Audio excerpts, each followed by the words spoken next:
Money. It's that thing that everyone needs. We all require money in our lives. It's a beautiful thing that allows you to travel the world and do what you want. We all have thought about money in our lives and we wonder how will it affect us? Well, here at the Love of Wisdom podcast today, I'll be discussing the implications and concerns associated with money today in the 21st century and beyond. When we think about money, most people think about capital, right? The mechanisms that acquire such capital and the formation of capital are simply just what we can use to buy or sell, supply and demand, like economics says, on a daily basis. For the majority of people, money is a thing that allows us to do whatever we want, when we want, and how we want to do it. When we take this idea into consideration, money becomes a central idea. It's a central part of our daily transactions in our life. From what we wear, to what we eat, to where we travel, to the individuals and friends that we hang out with, associate with, the people we come across the street, and even our conscious state of mind and being. When we look at money, we need to see that money is essentially a part of life that we use for survival. All humanity that's used money has been psychologically deceived into accepting that our value in life and our currency of exchange of commodities is what defines us as human beings. And what do I mean by this? Well, you look at society, you look at people, many people today are very materialistic, but they don't really associate the deeper meaning of where that materialism comes from. It's usually a willing, agreed upon agreement in our society in the 21st century now that there's a used capital value at the daily activities, materials that we use in production, supply and demand, and these transactions that form an exchange with how money is used in our current society. Where once we existed in a barter and trade society, when we first developed trade, when we first developed in the beginning times, the medieval times, when we first developed a system where individuals would come across an item, say for example, someone that was a farmer and someone was a diplomat. We had the farmer who had grains, rice, or a cow. We had the diplomat who had some sort of jewels or possessions, rice, grain, some commodity that the farmer needed. The bartering trade system was developed. When we live in today in society, we see that there's the almighty dollar sign. We have the economies of the world, and we have people who live their lives like sheep, who never question exactly why our money exists and the implications it has in our daily lives. When we want to understand money and its usage in the 21st century, we need to understand that there's an ideology and a philosophy that's associated with money and how capitalism in the 21st century is shaped today. When we look at the beginning of the 19th century and the 21st century, there was the idea of consumer capitalism that was developed in a global economy as an ethos that is induced, known as infantilist ethos, right? An infantilist ethos, an induced childishness that has been adopted as an ideology and philosophy of privatization following Puritan systems of capitalism, where individuals could work hard, reap what they sowed in the economy where they came from, many people who came from religious persecution, and provide a better life for themselves, for their families, with the idea that capital wealth could be earned through work alone. Unfortunately, since the 17th century, much has changed and altered into a complete system of money. Money in one in which capitalism was shaped by the marketing of brands and a homogenization, right? Coming together, creating a unique form of taste, one in which political philosopher and government representative James Madison, one of our founding fathers, spoke against, namely that there existed pathologies of tyranny and that there's a remedy that should have existed within society. Even George Washington spoke about that the government and other individuals would come together and brand against this form of tyranny, that in the United States Constitution we have the clause that as individuals in society we should rebel against these powers. When capitalism was first introduced, it allied with various virtues such as democracy, responsibility, and citizenship. This allegiance, right, in coupling with its evolution in time, allowed capitalism with more vices, namely consumerism, leaving the consumerism itself after its movement and evolution as a means of production rather than the labor that was induced itself. When we look at consumerism today, we can see a lot of times that there's a lot of individuals who've been branded, right? What I mean by branded, people have been used as logos, brands, they've been the clothing they wear, The things they do in society, it's controlled their behavior. It's controlled their thoughts, their lifestyles, and the very things that they themselves have stayed clear of. Originally, when we look at the society we live in, we look at consumerism, there's an infantilized ethos that I mentioned earlier. I was adopted. And this infantilized ethos is the idea of taking an infant-style train of thought and applying it in the modern world in today's society globally. Even in our backyards, our neighbors, and our home, everything that we have that exists around us that's been used by this ethos is incorporated into the lives and minds of individuals in our society. From dogmatic judgments, black and white politics, religion displacing a nuanced form of adult morality, adults becoming children and children becoming adults, racism, etc. These things are all perpetuated by an infantilist notion of ideas. So adults are mentally altered into children and children into adults. It's evident everywhere we look in our society. There's this infantilist ethos in our society today that's a consumer today. Someone who's considered a consumer is treated as a child. All adults in America and globally are in a consumer nation where this ethos exists in a duality that's established amongst a philosophy of thought that metamorphosizes adults into children mentally through age, without dignity, without the dress, without the formality, sex without reproduction, work without discipline, right? Play without spontaneity. There's acquisition without purpose, certainty without doubt, life without responsibility. There's narcissism without old age, and death without any wisdom or humility. And all these traits exist in this duality within our consciousness, within our minds, that's given to us by capitalism, this consumer capitalist ideology that's been embedded in our lives. Human civilization, therefore, has not become an ideal or an ideal of aspiration, but simply a video game in the way it's operated. With the rise of the marketing industry and marketing itself, children and adults alike have been manipulated or being manipulated by manufacturing and merchandising goods that are developed for a global marketplace. You look at individuals who do research, who teach, who practice this at colleges, universities, all throughout the world, and we look at individuals even who work within the industry of marketing and advertising today. They always sell to the youth, and there's this imbuing of older consumers with the taste of the young that's transcended upon within our society. When you look at this, we see that marketers and merchandisers, there's self-consciousness that's chasing youthful commercial constituency then that delves deep in money to alter the human mind. Each consumer that we look at today in each corporate society, when we look at the manipulation that's used with advertising, marketing, and branding, people are lied to in the internet, in person, over the phone, face to face, and everywhere they travel by advertisements. Marketing strategies are used left and right. When we see an art society, we see a consumption, we can see a buyer, we can see the use of marketers in our government society, of how people have become consumers. Our whole purpose, right, in this global economy of consummation is to consume whatever is given to us, never questioning the authority, ideology, and methodology of consumerism that's been developed by capitalism because of this infantilist ethos in our society. There's existing within the society these avatars, these representatives of consumer capitalism who seek to encourage adult regression in an effort to psychologically manipulate adults into tastes and habits of children in an effort to globally sell a cornucopia of games, gadgets, and a myriad of consumer goods where there's even no need to purchase such items. All because capitalism's frantic imperative is to sell in our society. In our workplaces, wherever we go, we always come across individuals who are interested in our lives, particularly in our capital value to them. What does that mean? So whatever our value is to them, whatever capital we can give to them in the workplace, we're just seen as dollar signs for the employer and the CEO. We become as commodities that can be sold to without us ever questioning whatever our treatment is, because we sign a paper, a piece of paper, a series of papers, or we sign online electronically that verifies to the world that we give up our rights as human beings to this government institution based on these laws. After we sign these documents, we then are obligated to fulfill them, and we come to work every day.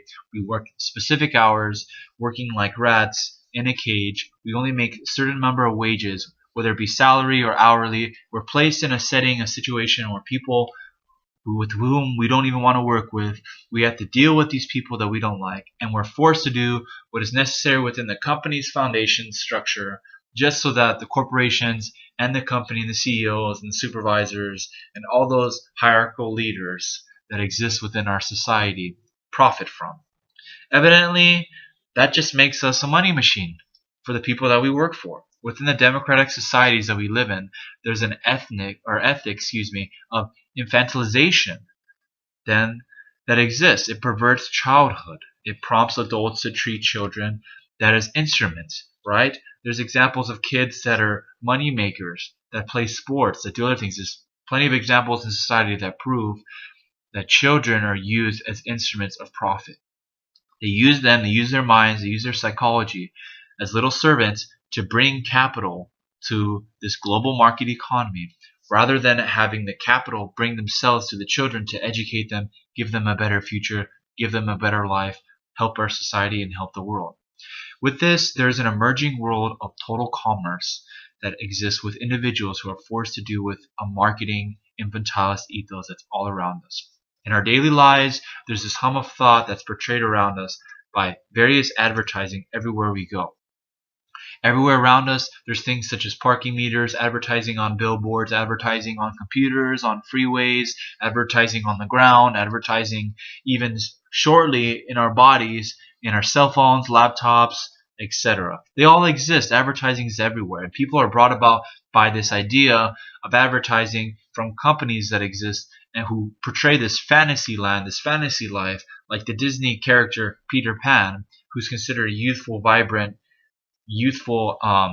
forever young individual in Disney who's used as commercial gain. We have Mickey Mouse, we have all these people who are used to exploit individuals from their mother and father. They use them as the parental role for building and providing for capitalism, for gain, for profit.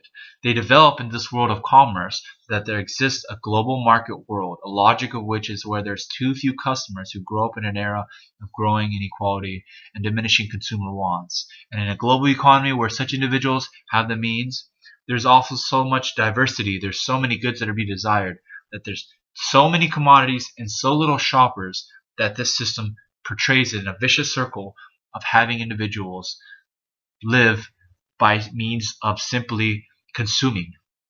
Another individual by the name of Janae Del Vecchio, he manifests that because of marketing, there's 4 languages that describe this ethos, or this marketing version he calls it. He says there's ethos that exists with infantilist ethos, which is politics, ideology, he says, tele-religion, and commercialized revivalism.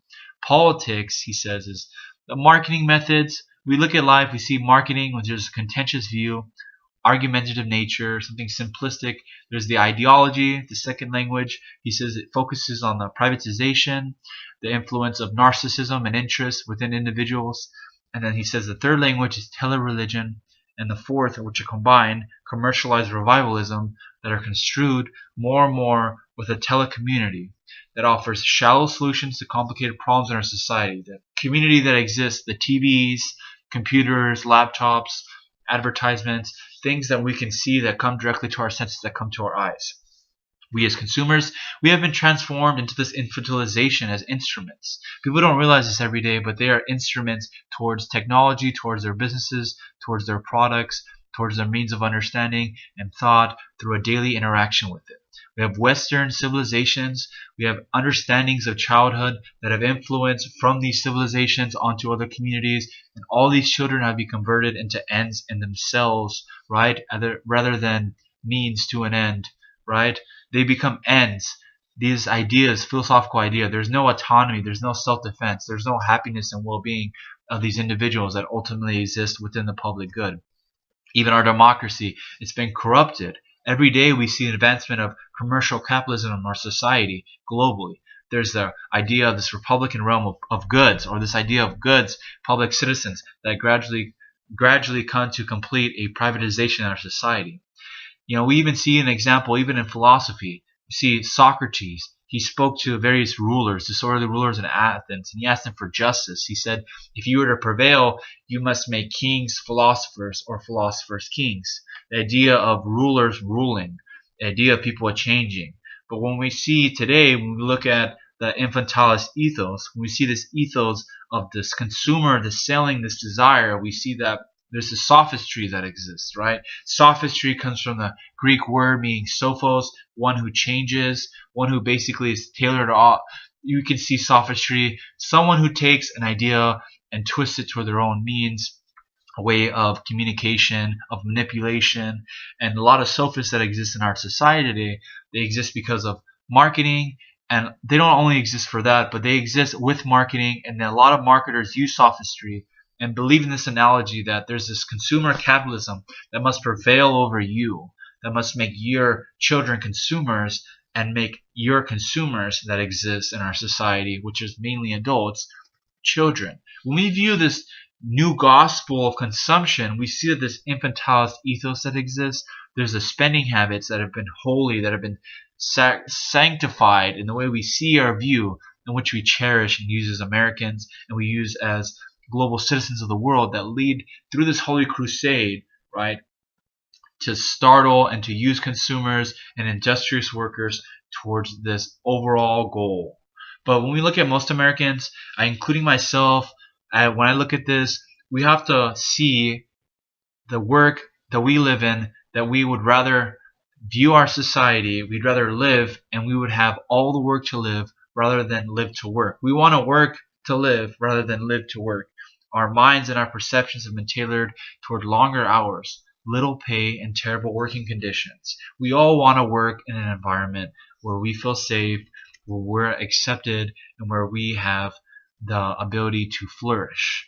But when we see these concepts and these ideas, we have to understand that earlier on in the 1980s, capitalism has shifted from a hard to a soft economy, from manufacturing goods to manufacturing needs, from an entrepreneurial marketplace to a managerial one. Companies that were once founded upon creating capital with leveraging, merging businesses, taking businesses, merging them together, and using their acquisitions, using their values toward expropriating or taking and forming it, liquidating capital, right? Those things have been twisted. We had once businesses and acquisitions that are used, but now there's more of expropriation and liquidating of capital. We take the financial investments from their speculations. These things have changed from the saving of such things to the spending. With all this in consideration, we then have to look at what is the economy, right? How do we view the economy, and how do we view capitalism that exists today? And why is it that it's always draining the pockets of every working American citizen like you and me, who are desiring to have a better life and are desiring to have more opportunity? We look at America, for example, it becomes difficult to even relax, have vacations, spend time with your loved ones, or be by yourself without being influenced by some form of marketing or commercial activities that exist. Because of this infantilist ethos that's used to shape our capitalism, right? The marketing that's used by executives and consumers to have people buy and sell whatever means that, whatever commodities, whatever things they want to buy or sell, simply because they want to propagate this idea into our lives. So this infantilization, right, this taking of adults, turning them into children, or taking children, turning them into adults, right? These things that are used have been embedded in the behavior within children and within adults, that there is this duality that I mentioned that exists between adults and children that are used as compulsory actions. And these include the following. You have impulse over deliberation, feeling over reason, play over work, pleasure over happiness, instant gratification over long-term satisfaction, egoism over altruism, narcissism over sociability. We have entitlement over obligation, right? What's considered right versus what's the responsibility of those actions. We have the timeless present that exists over the temporality that exists. So things that were past versus things that are in the future. We have the physical sexuality of lust over the erotic love that we have in our society. And we have individualism over the community. And we also have an astounding amount of ignorance over the knowledge of which we see things. And that can be shown in many ideas Many research has been shown a lot of people in society today don't even read. That's a perfect example of how the last one plays into part, as well as the American ideals that all fit the last categories, as well as the way our society and consumerism is built. So these archetypical dualisms have been changed and altered and brought to an elementary three forms of existence. One of being easy things over hard things, simple things over complex things, and fast things over slow things.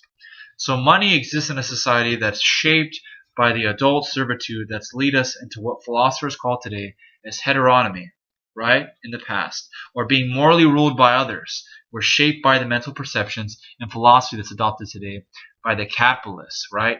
Capitalism today, most of capitalism, I would argue, is shaped by utilitarianism. What is utilitarianism? That's a very good question. Well, utilitarianism comes from the English philosophers. You have Jeremy Bentham, we have John Stuart Mill, and they came with this idea of utility. And what does utilitarianism mean? Utility, right? We have the original ideas. Before we talk about, we think of utility, we have to think about what creates, like they mentioned, a form of society in which there are higher and lower values, which there's idea of maximizing pleasure and minimizing pain within our society.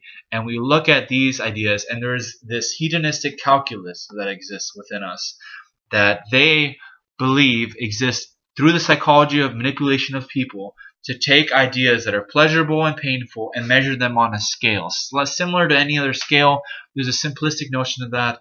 But with that ideology, it's been embedded in this infantilized ethos. Besides that, there's the idea of the autonomy and the moral autonomy that exists within our society. Capitalism had first embraced this moral autonomy and used it for the freedoms that we have today. And a lot of our ideas, a lot of our thoughts have been instituted in the Constitution, other places have been adopted and used by various German philosophers, French philosophers, and other philosophers, such as we have Immanuel Kant, we have French philosopher Jean-Jacques Rousseau, he talks about free moral willing, and then we have, like I mentioned, we had other forms of philosophies that exist, but when we look at utilitarianism, we see this pleasure pain, this hedonistic lifestyle, this lifestyle that seeks simply pleasure, and then we have this combination of pleasure and pain. Hume and Bentham had tried subordinating and using this idea of good to simplify reducing what is pleasure to elementary physical stimulation, right? There's no distinction between the various types of pleasure or pain. There's only the assumption that happiness depends on maximizing this pleasure and minimizing this pain so that people can achieve the good in their lives or happiness because of this. But when we look at good and we see what pleasure and we see the absence of pain, these are very simple ideas. They don't involve any morality. But we also have John Stuart Mill, who gets further into the idea and speaks about it. But when we see the virtues and we see how happiness is designed, we see that there's a lot more to speak about. There's a lot more ideas that cover it. And there's a lot more to talk about this idea and the topic, but I'd like to end this podcast here. If you guys like my podcasts and you have any interest, please comment, please subscribe below at the Love of Wisdom podcast here on YouTube. Share my videos on Facebook, or just, if not, comment, leave a message. Please give me some feedback, any information you can. Thank you so much for listening to this episode of the Love of Wisdom podcast. Thank you guys, and have a great day.